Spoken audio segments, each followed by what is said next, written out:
My name is Nora. I live in a small house.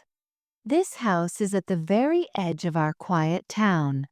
Before everything in my life changed, I made quilts. These were colorful quilts. They looked like sunshine. My husband used to say this. He always said my colors were too bright for sad people. My husband's name was Ben. Ben was the kind of man who could make anyone laugh. He made me laugh every single day. He made June laugh too. We were married for 11 years. That is a long time. We had one daughter, June. Our life was simple then. It was full of little routines. We had Sunday pancakes, every Sunday without fail. We listened to radio songs in the kitchen while we cooked. Ben and I had late-night talks. We talked about nothing important, just little things from the day. The quilts I made filled our house with color. I loved finding the perfect piece of red fabric or a bright yellow square. Each quilt told a story. They were stories of warmth and color. Ben loved them very much. He used to spread them out on the floor and tell me which star pattern was his favorite. It felt like our home was always warm, even in the winter. Then last year came. Everything stopped being warm. Ben was driving home. His truck skidded off the road. It was raining hard that day. The police came to the door. They told me it was quick. They said he did not suffer. I wish I could believe those words. It feels like I suffered enough for both of us. After the funeral, I locked the door to my small sewing room. I put away all the fabric. I could not look at the bright colors anymore. Yellow felt like a lie. Red felt like pain. I could not stand the sight of the sunshine I used to try to capture. June tried very hard to keep smiling for me. She is a good girl. She is 11 now. She would bring me drawings. She would bring me muddy flowers she picked outside. But even her laughter sounded different now. It was thin like paper. It did not fill the house like it used to. The house was not full of sunshine anymore. It was full of silence. The silence felt heavy. It sat on the sofa. It slept in our bed.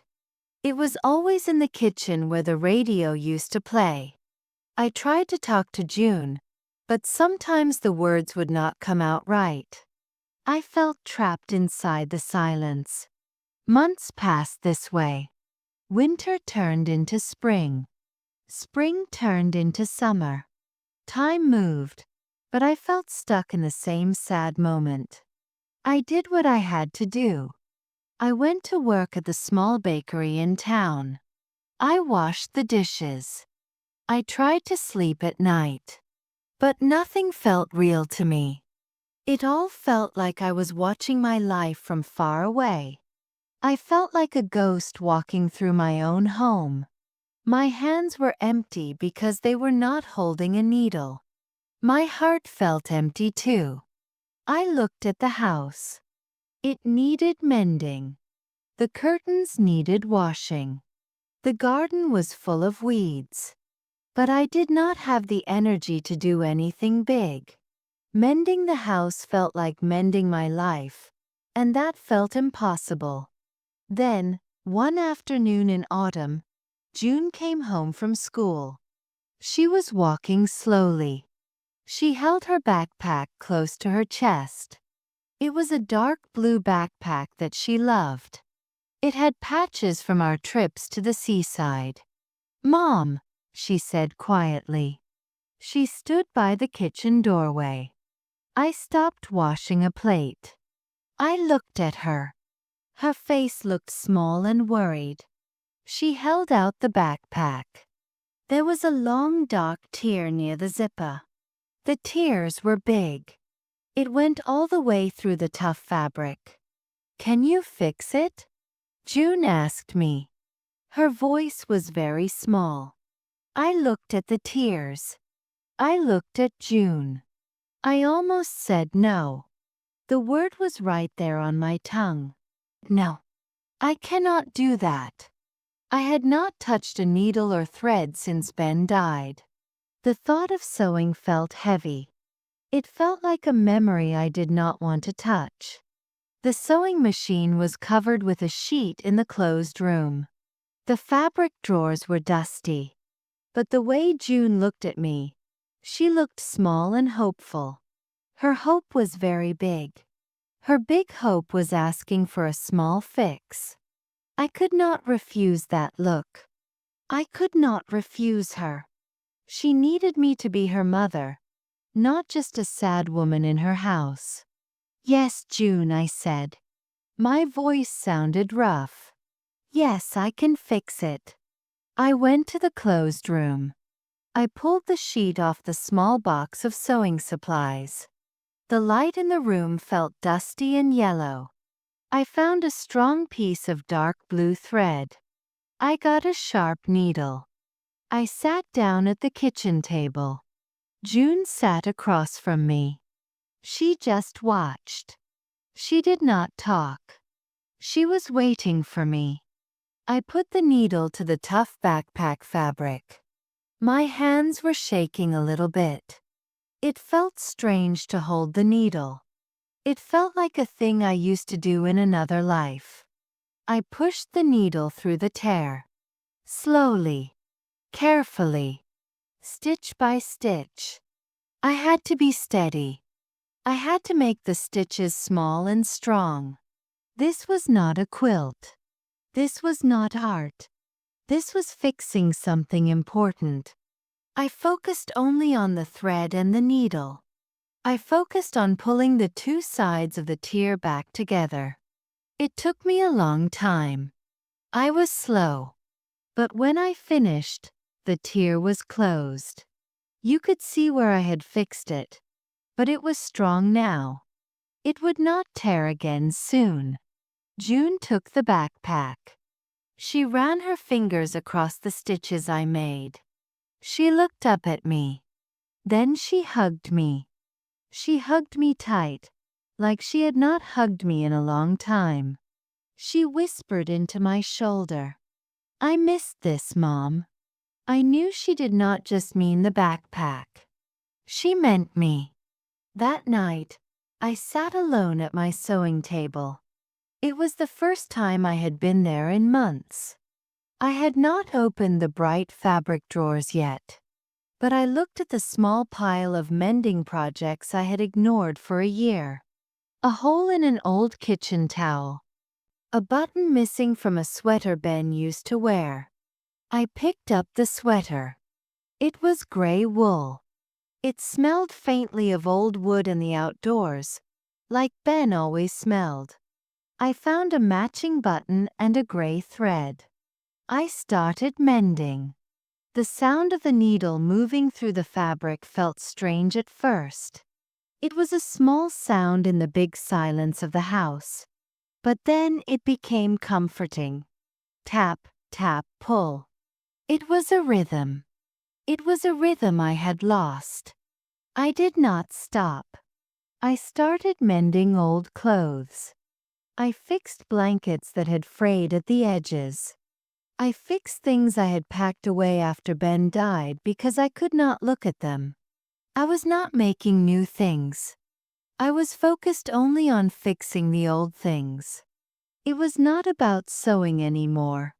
It was about learning to live again. When I fixed a hole in a sleeve, it felt like I was fixing a very small piece of the hole inside me. Maybe that was silly, but it felt true. I kept working with the needle every evening for weeks. June would watch me sometimes. She started leaving other small things for me to fix on the table. A loose doll's foot, a slightly torn book cover. The house still felt quiet, but the heavy silence was starting to lift a little bit. The rhythmic sound of the needle was pushing the silence back. One day, I looked at all the mended things. They looked good. They looked strong. I needed to keep my hands busy. I needed to do something more than just fix the broken things in my own house. I saw a flyer at the bakery. It said the little community center downtown needed help. They wanted people to teach small things. Knitting. Cooking classes. Maybe sewing. The thought of going outside my house felt scary. But the thought of sitting still felt scarier now. I went to the community center. It was a busy place. It smelled like old wood and coffee and dust. I spoke to the manager, Mrs. Harris. I can sew, I told her. I can teach people small things. Like how to sew a patch. How to make curtains that fit right. Mrs. Harris smiled a warm smile. We need that, Nora. People bring us donated clothes. They are often torn. We will try to fix them so people can use them again. So I started volunteering. I taught others how to sew small things. Patches on jeans. Simple cloth dolls for children. I was not focused on my bright quilts anymore. I was focused on practical, useful stitching. That's where I met Daniel. Daniel was a quiet man. He came to the community center every week. He was always in the back corner. He worked with wood. He would help fix the old chairs that were breaking. He repaired broken tables. Sometimes he helped mend the donated clothes that needed stronger stitching, like on thick jackets. He wasn't the kind of person who talked a lot. He did not try to fill the silence with fast words or loud jokes. He was just steady. He worked with steady hands. He had a patient smile that he kept mostly to himself. At first, we barely spoke to each other. We were always in the same room. I would be fixing a hem. He would be sanding a chair leg nearby. We heard each other working. We heard the rhythm of the sanding and the rhythm of the needle. Sometimes, he would finish fixing a hard piece of fabric. Maybe a thick coat that needed strong threads. He would hand it over to me for the final, neat stitching. This needs your touch, Nora, he would say. His voice was calm and low. Sometimes, I would offer him a cup of tea when I made one. Tea, Daniel? Thank you, Nora, he would say. Slowly, those small moments turned into quiet conversations. They were not fast conversations. They were like the slow, careful stitches I was making. We talked mostly about the work. We talked about how hard it was to find good wood sometimes. We talked about how nice it was when a shirt was fixed and looked new again. Then, we started talking about other things. About life. I learned Daniel had lost his wife a few years ago. She was sick for a long time. They had lived in the country, and she loved to plant big gardens. We talked about how strange it feels to start again. We did not use big words like grief or moving on. We just said, it is hard to walk when your path changes. I told him a little about Ben.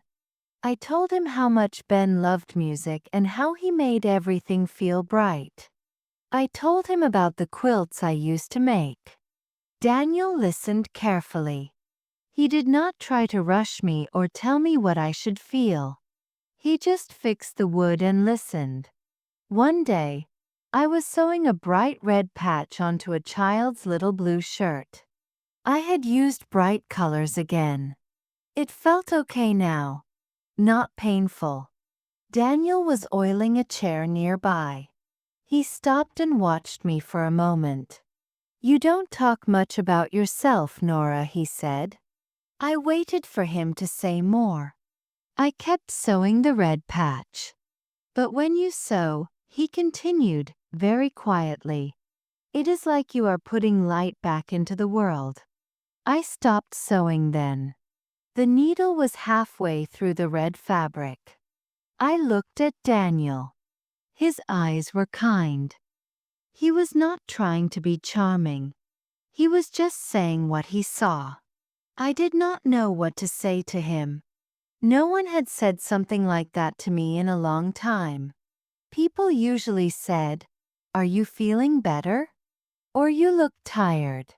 They did not talk about light. I just kept sewing the bright red patch until the edges were neat and strong. We became friends. Real friends.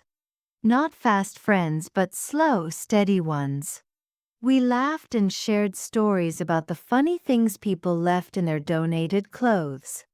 We started planting flowers outside the center together.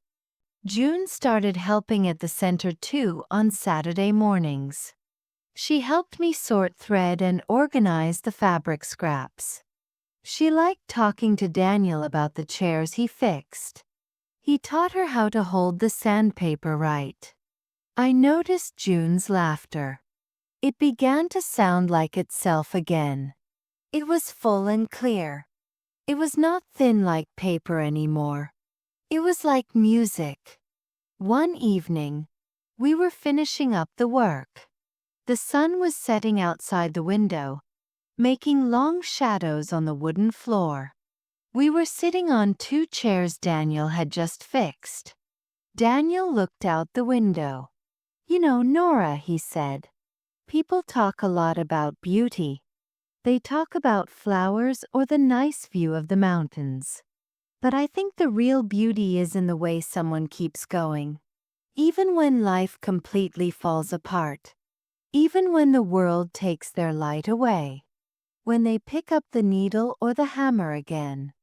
That kind of beauty doesn't fade." I nodded. And he was right. I thought about the torn backpack. I thought about the dusty sewing room. I thought about the long, slow months when the silence was a heavy blanket. And I realized that keeping going was the hardest work I had ever done. But it was also the most important. I never forgot Ben. I never, not once, wanted to replace him. Ben was the sunshine, the loud, bright music in my life. The memory of him is still a warm, steady thing inside my heart. But I found warmth again. It wasn't in the rush of fast romance. It was in something much gentler. It was respect. It was kind. It was the quiet joy of being seen for who I truly am now. A woman who mends things. A woman who still has light to give. Daniel understood the cost of mending. He understood that sometimes the hardest thing to fix is the invisible hole in your own center. He did not try to fill the space Ben left. He just helped me make the edges of the space strong again. Some people think love ends when someone is gone. They think the story must end. But it doesn't. Love stays. It stays in the things we fix with gentle hands. It stays in the people we care for, like June's bright laughter. And sometimes, love finds its way back to us. It doesn't come back through the same faces or the same music. It comes back through hearts that recognize the goodness in one another. I still make quilts sometimes. They are still colorful. Not always bright sunshine, but full of soft blues and strong greens. They are strong. They are built on fixed places. And they are warm.